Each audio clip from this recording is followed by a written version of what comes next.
Okay, so in this video, I want to talk about a word called bowdlerize. B-O-W-D-L-E-R-I-Z-E. Bowdlerize, which basically means to simplify, to make vague, to leave out, or distort. Okay, this is what the federal government is doing when it writes a variety of its so-called laws. Is it bowdlerizes and it leaves a bunch of stuff out so that you can't really tell for sure what it's actually saying and what it means. So we know, some of us know, that the federal government is limited to federal lands, and that's where they have power and authority at the seat of government and the lands it purchases to build fortifications on. Those are the only places that they have. Okay, so when they write the laws, they don't tell you that. They just say, yes, we have authority, and yes, we have power, yes, we have jurisdiction, but it leaves out where all those places are.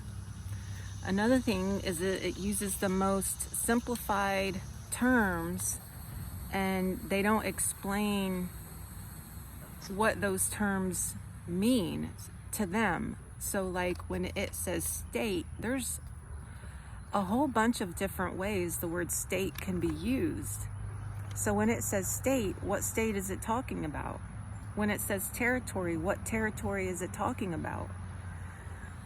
When it uses United States, what is United States? When it says citizen of the United States, what's a citizen of the United States? It doesn't define any of these words. So when it's using these words, people have a tendency to think, well, I'm a citizen of the United States, I'm in the territory, I'm in a state, so that must be talking about my state, it must be talking about me. And in The Laws of Human Nature by Robert Greene, he says we're all just a little bit narcissistic.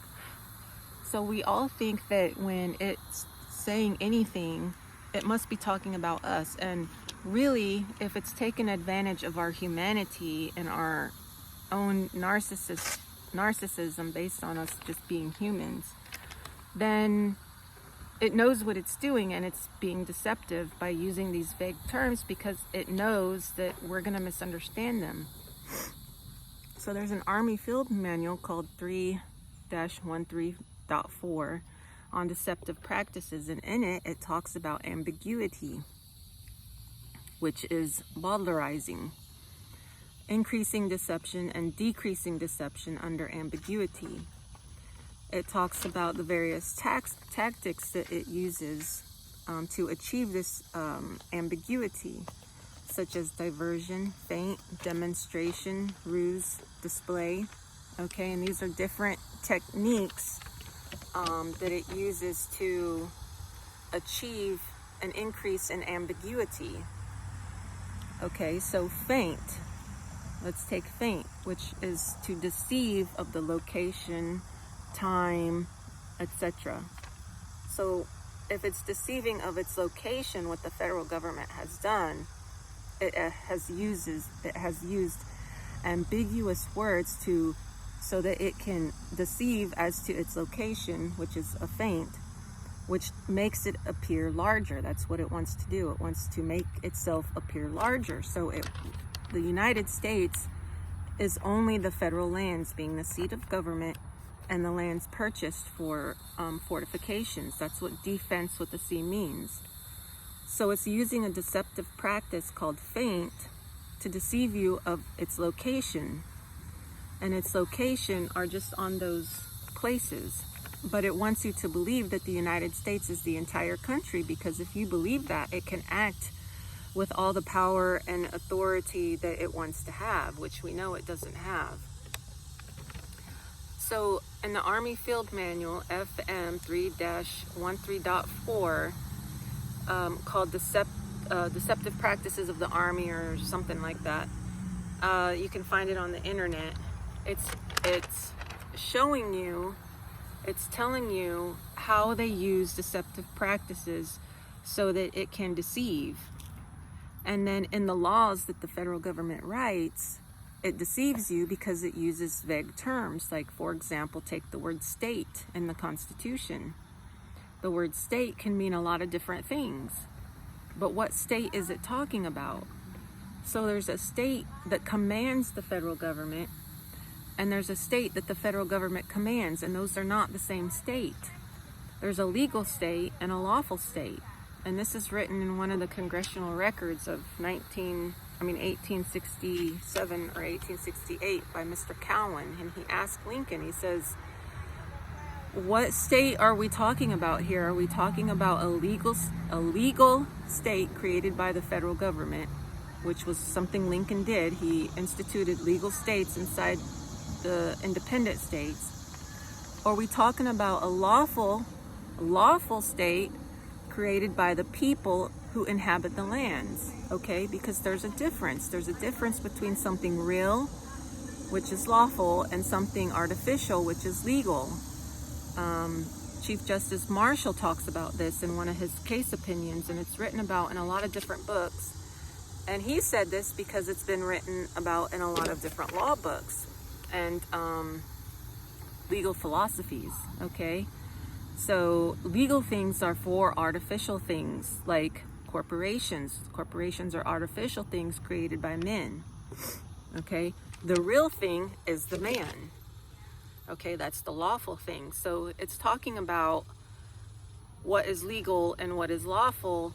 What is lawful are the real things, like the real state created by the people, which would be like the Republic of Texas. And then there's a legal state to which Lincoln forced upon us when the Civil War hit and the states started seceding from the Union and rejoining under the Articles of Confederation only. Then Lincoln came in and forced back into those states a legal state, okay? And I've got proof of those, and I'm going to do a video on those. I got to gather up all the various records, historical records that show this, and I think you'll find it pretty interesting how Lincoln used the military to take over the states back during the Civil War to institute a legal state, which is a corporation, a business. So they made the states, they made a business in the states. Okay, so in our lawful states. And this is like a diversion or a deceptive practice to make you believe that the state is bigger than what it is, and it's the whole country, the United States of America, as opposed to originally where the states were just small pieces of land inside the states used for defense purposes. Okay, so that's the word of the day, you could say, boulderize, Bowdlerize, to simplify, to leave vague, to leave out, or to distort. And that's what they've done in the various laws, including in the Constitution, because they don't define these things that they're using, and they use them in a very, very vague way. And even today when they write laws, they use them in a very vague way. And if you watch my videos, you'll see here and there where I point these things out. I just posted one where I talked a little bit about some of this stuff, you know, like the word state. It says state in the law, but then when you look at what they did originally, it said the territory or territories of the United States was crossed out because that was too telling, that was too specific, and they replaced it for the word state. So what they did was they took their lands where they had jurisdiction, which is power and authority, supposed to be only for fortifications, and they instituted a legal state, and now they call that state. So when you read the laws and you see the word state, you're thinking it means your state, your republic, your free place, your free area. And they're saying it in a way that takes them off the federal lands, originally for forts, and makes it appear as though it's larger than it is, using a feint, increasing deception by using ambiguous terms to deceive you of their location, to make themselves appear larger, because that's what everyone wants to do. They want to expand their power and authority, and they do that by expanding their land. First, you have to have the land, and then you have some power and authority on that land. So what the federal government's doing is it's using vague terms called bowdlerize to make themselves appear larger than they are. So keep that in mind the next time you're reading any kind of statutes, codes, or regulations. Remember, these are not for you because they don't apply off federal lands. They only apply on federal lands, and they only apply to the government and its officers and employees who are servants to the private citizens not on federal lands. And that during the time when the states were joining the Union, they only annexed some small pieces of lands for fortification purposes, and the things that they could do on those forts, which are listed in the Constitution. So keep that in mind when you go and you read these things. You have to remember, anything written by the federal government is only for the federal government, and the federal government is the word United States, okay? And it has created corporations that have come off those lands that don't have any power or authority, but they use more deceptive practices to make you believe that they're bigger than they are. If you don't do it, you're breaking the law, you're gonna go to jail, you're gonna get in trouble, they're gonna come after you, they're gonna take your house, they're gonna put a lien on your property, they're gonna do all this stuff. It's a feint. It's a deceptive practice. It's increasing ambiguity by using vague terms to make you believe that it's bigger and more powerful than it actually is. Oh, ants. Okay, so take care, like, share, subscribe, and I'll see y'all in the next video.